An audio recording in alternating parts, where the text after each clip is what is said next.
Hello everyone, this is यथार्थ Sharma. Guys, आज की क्लास में हम लोग करने जा रहे हैं कि सेंटेंस में ऑब्जेक्ट की पहचान कैसे करते हैं। जैसा कि आपके सामने स्क्रीन पर दिखाई दे रहा है कि आपके सामने एक यहाँ पर देखा जाए तो एक आपके पास सब्जेक्ट है, एक वर्ब है सेंटेंस के अंदर, ऑब्जेक्ट होता है, सब्जेक्ट कॉम्प्लीमेंट होता है और एडवर्ब होता है। तो गाइस, इस लेक्चर में जो कि 10 से 15 मिनट का होने जा रहा है, पूरा का पूरा फोकस रहेगा आपके ऑब्जेक्ट पर। क्लियर है? जैसा कि आपने थंबनेल में देखा भी है कि सेंटेंस में ऑब्जेक्ट की पहचान कैसे करें। तो गाइस, चलिए हम लोग इसको करना शुरू करते हैं। बहुत ही आसान चीज़ है, कोई इसके अंदर ऐसी खास दिक्कत नहीं आएगी। बस आप लोग अपना फोकस रखना, ठीक है? मैं आपको बता देता हूं कि मेरा फोकस यहाँ पर क्या रहने जा रहा है। आज हम लोग केवल और केवल ऑब्जेक्ट की पहचान करना देखेंगे कि अगर आपको सेंटेंस में ऑब्जेक्ट को पहचानना हो तो ऑब्जेक्ट को किस तरीके से पहचानते हैं। सब्जेक्ट कॉम्प्लीमेंट पर कोई फोकस नहीं करेगा कि सब्जेक्ट कॉम्प्लीमेंट क्या होता है, एडवर्ब पर फिलहाल कोई फोकस नहीं करेगा। इसके बाद जो लेक्चर आएगा 10-15 मिनट की वीडियो, उसके अंदर हम लोग सब्जेक्ट कॉम्प्लीमेंट और एडवर्ब को भी सीख लेंगे।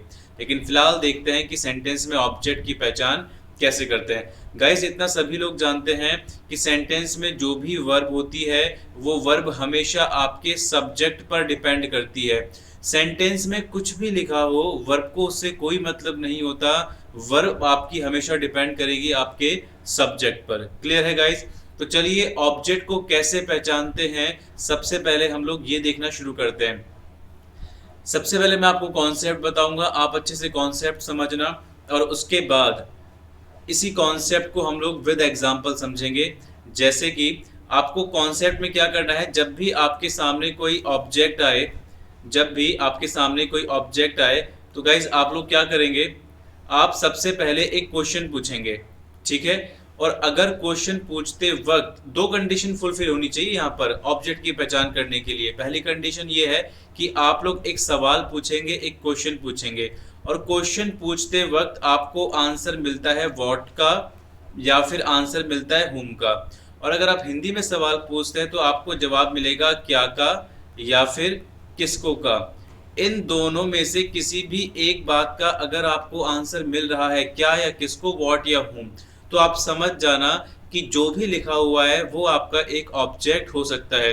अब गाइज आपके मन में ये बात निकल के आएगी कि सर सवाल पूछना कैसे है।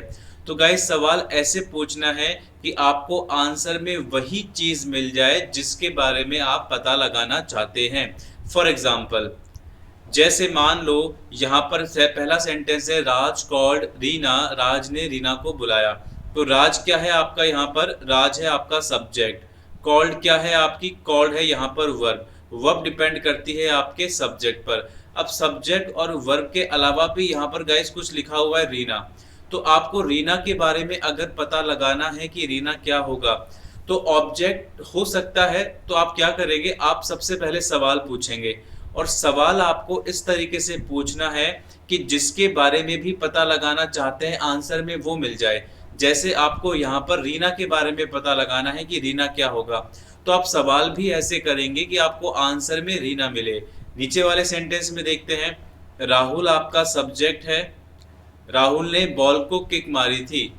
किक क्या है आपकी, वर्ब है। यहाँ पर आपको पता लगाना है बॉल के बारे में कि बॉल क्या होगा। तो सवाल भी ऐसे पूछोगे कि आंसर में क्या मिलना चाहिए आप लोगों को, बॉल। और देखते हैं, राज लव्स सिमरन, राज सिमरन से प्यार करता है। यहाँ पर राज है आपका सब्जेक्ट, लव्स है आपकी वर्ब। आपको सिमरन के बारे में पता लगाना है कि सिमरन क्या होगा। तो आपको सवाल भी ऐसे पूछना है कि आंसर में क्या मिल जाए, यहाँ पर सिमरन मिल जाए। और देखते हैं, ही किक द बॉल, उसने बॉल को किक मारी। तो ही आपका सब्जेक्ट है, किक आपकी वर्ब है। तो आपको पता लगाना है यहाँ पर बॉल के बारे में। तो आपको सवाल भी ऐसे ही पूछना है कि आंसर में क्या मिल जाए, बॉल। और इसी तरीके से शीना डॉक्टर है, तो शीना सब्जेक्ट है, इज वर्ब है। आपको पता लगाना है डॉक्टर के बारे में, तो आप सवाल भी ऐसे ही करेंगे कि आपको आंसर में डॉक्टर मिल जाए। तो आपको आई थिंक ये समझ में आ गया होगा कि सवाल किस तरीके से पूछा जाता है। ठीक है, चलिए देखते हैं। ऑब्जेक्ट की पहचान करने का तरीका है, पहली कंडीशन पूरी होनी चाहिए कि आपको व्हाट या होम का जवाब मिले, क्या या किसको का जवाब मिले। पहली बात क्लियर है गाइस? जब आपको क्या या किसको का जवाब मिल जाता है तो आप दूसरी कंडीशन में क्या करेंगे, जिस भी चीज को आपने ऑब्जेक्ट माना है इसको आप कंपेयर करवाएंगे सब्जेक्ट के साथ में, ठीक है। जिस भी चीज को आपने ऑब्जेक्ट माना है उसको कंपेयर करवाएंगे आप लोग सब्जेक्ट के साथ में। और अगर कंडीशन ये अप्लाई होती है कि आपका जो सब्जेक्ट है वो नॉट इक्वल टू है ऑब्जेक्ट के, मतलब कि सब्जेक्ट और ऑब्जेक्ट बराबर नहीं है, अलग अलग चीजें हैं, तो आप उसको फाइनली बोल देंगे ऑब्जेक्ट, ठीक है। ये गाइस दोनों कंडीशन पूरी होनी चाहिए, क्या या किसको का जवाब भी मिलना चाहिए, और दूसरी बात सब्जेक्ट और ऑब्जेक्ट बराबर नहीं होने चाहिए, तब जाकर आप उसको बोलोगे कि वो हमारा क्या होगा, ऑब्जेक्ट होगा। जैसे अब क्वेश्चन करना शुरू करते हैं इस कॉन्सेप्ट पर बेस्ड। पहला सेंटेंस था, आप लोग जानते हैं, यहाँ पर मैंने लिखा हुआ है कि राज ने रीना को बुलाया। तो राज आपका सब्जेक्ट है, कॉल्ड आपकी वर्ब है, आपको रीना के बारे में पता लगाना है। तो आप पहले तो सवाल करो कि आपको आंसर में रीना मिले, और आपको इससे कोई फर्क नहीं पड़ना चाहिए कि आप इंग्लिश में सवाल करते हैं या फिर हिंदी में, कोई फर्क नहीं पड़ेगा, अंडरस्टैंडिंग का कॉन्सेप्ट है, ठीक है। अगर आपको रीना आंसर में चाहिए तो सवाल पूछना पड़ेगा राज ने किसको बुलाया, राज ने किसको बुलाया, ठीक है ना। राज कॉल्ड होम का आंसर मिलेगा, होम क्या या किसको, ठीक है ना। राज ने किसको बुलाया, आंसर में क्या मिला, रीना को बुलाया। राहुल ने किसको किक मारी, बॉल को मारी, तो किसको का आंसर मिला, बॉल। राज किसको प्यार करता है, सिमरन को करता है। ही ने किसको किक मारी, बॉल को। शीला क्या है, शीना क्या है, डॉक्टर है। तो क्या या किसको का जवाब मिल रहा है। और आप लोग देख सकते हो जब भी क्या या किसको का जवाब मिलता है व्हाट या हुम का, तो उसे ऑब्जेक्ट मानते हैं एक बारी तो, क्लियर। तो यहाँ पर जैसे ही आंसर मिला कि राज ने किसको बुलाया, तो किसको का जवाब मिला, तो मैंने मान लिया कि यार ये ऑब्जेक्ट है। लेकिन अभी मैं कंफर्म नहीं हूं कि ये ऑब्जेक्ट है, क्यों, क्योंकि अभी दूसरी कंडीशन भी है। और वो दूसरी कंडीशन क्या है, अभी मैं इस ऑब्जेक्ट को सब्जेक्ट से कंपेयर कराऊंगा, और अगर नॉट इक्वल टू आ गया तो ऑब्जेक्ट होगा। चलो देखते हैं। मैंने रीना को माना ऑब्जेक्ट, फिर रीना को मैंने कंपेयर करवाया राज के साथ में, ठीक है। अब गाइज आप लोग मुझे खुद ही बताओ कि राज और रीना एक है या अलग अलग है। राज एक अलग पर्सन है, रीना एक अलग पर्सन है, इसका मतलब subject is not equal to object, subject is not equal to object. और जैसे ही subject is not equal to object आया तो आपकी ये दोनों कंडीशन पूरी हो गई, क्या या किसको का भी जवाब मिल गया और नॉट इक्वल टू भी आ गया। तो फाइनली आप बोल देंगे कि हाँ भैया ये तो ऑब्जेक्ट ही लिखा पड़ा है। क्लियर है गाइस। दूसरे क्वेश्चन पे आते हैं। Rahul kick the ball, Rahul ने बॉल को किक मारी। तो आपको बॉल के बारे में पता लगाना है, तो सवाल भी ऐसे करो कि आंसर में बॉल मिले। तो कैसे सवाल किया, राहुल ने किसको किक मारी, मिला ना आपको किसको का आंसर, होम का आंसर, ठीक है। किसको किक मारी, तो जैसे ही यहाँ पर वॉट या होम, वॉट का आंसर मिला, जैसे ही यहाँ पर वॉट या होम क्या या किसको का जवाब मिलता है, तो एक बारी तो मैं मानूंगा कि ये ऑब्जेक्ट लिखा हुआ है। लेकिन यहाँ पर मुझे डाउट हुआ है कि ये ऑब्जेक्ट है, लेकिन मैं अभी कंफर्म नहीं हूँ। कंफर्म करने के लिए मैं इस ऑब्जेक्ट को कंपेयर कराऊंगा सब्जेक्ट के साथ में। और जैसे ही मैंने राहुल को बॉल से कंपेयर कराया, तो राहुल एक अलग चीज है, बॉल एक अलग चीज है, मतलब कि subject is not equal to object, subject और ऑब्जेक्ट बराबर नहीं है। तो फाइनली ये क्या होगा, आपका ऑब्जेक्ट होगा। और देखते हैं, राज लव्स सिमरन, राज सिमरन को प्यार करता है।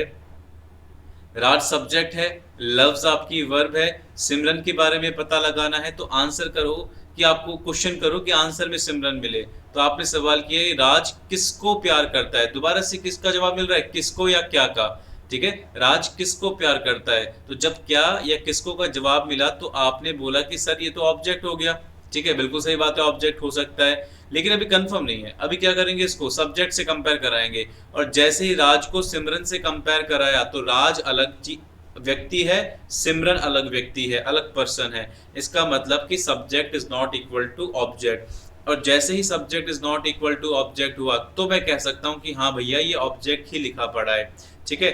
अब देखते हैं लास्ट क्वेश्चन पे। He kick the ball, same ही क्वेश्चन है। ही किक द बॉल, उसने बॉल को किक मारी। उसने किसको किक मारी, किसको का जवाब मिला, तो आपने बोल दिया कि सर ऑब्जेक्ट हो सकता है, किसको का जवाब मिल रहा है। फिर आप इसको कंपेयर कराएंगे ही के साथ में, सब्जेक्ट के साथ में। अब मुझे बताओ ही और बॉल एक है या अलग अलग है। ही अलग है, एक पर्सन है, बॉल एक वस्तु है, दोनों अलग अलग है, मतलब subject is not equal to object. Finally आप कंफर्म हो गए कि सर ऑब्जेक्ट ही लिखा पड़ा है, ठीक है। ऐसे ही देखते हैं, Sheena is a doctor, Sheena doctor है। तो आपको जवाब मिला कि यहाँ पर किसका क्या का क्या या किसको का जैसे ही जवाब मिलता है तो आप बोलते हैं कि एक बारी तो सर इस ऑब्जेक्ट हो सकता है, बिल्कुल सही बात है। लेकिन गाइज आपने दूसरी कंडीशन भी तो फॉलो करनी है। जैसे आपने इसको सब्जेक्ट से कंपेयर करवाया शीना से, तो बताओ शीना और डॉक्टर एक हैं या अलग अलग है? एक ही हो गए। मैं बोलता हूँ कि मैं डॉक्टर हूँ तो डॉक्टर मैं ही तो हूँ। मैं बोलता हूँ आप डॉक्टर हो तो डॉक्टर आप ही तो हो। मैं बोलता हूँ शीना डॉक्टर है तो शीना ही तो डॉक्टर है। मतलब कि शीना और डॉक्टर क्या हो गए? इक्वल हो गए। और जैसे ही subject is equal to object हुआ तो फिर ये ऑब्जेक्ट नहीं है। अब ये क्या है, क्या चीज़ें हैं, इसको पढ़ेंगे हम लोग नेक्स्ट वीडियो के अंदर, जिसमें हम लोग जानेंगे कि सब्जेक्ट कॉम्प्लीमेंट क्या होता है और एडवर्ब क्या होता है, उसकी पहचान कैसे करते हैं। तब तक के लिए bye everyone, take care, good night.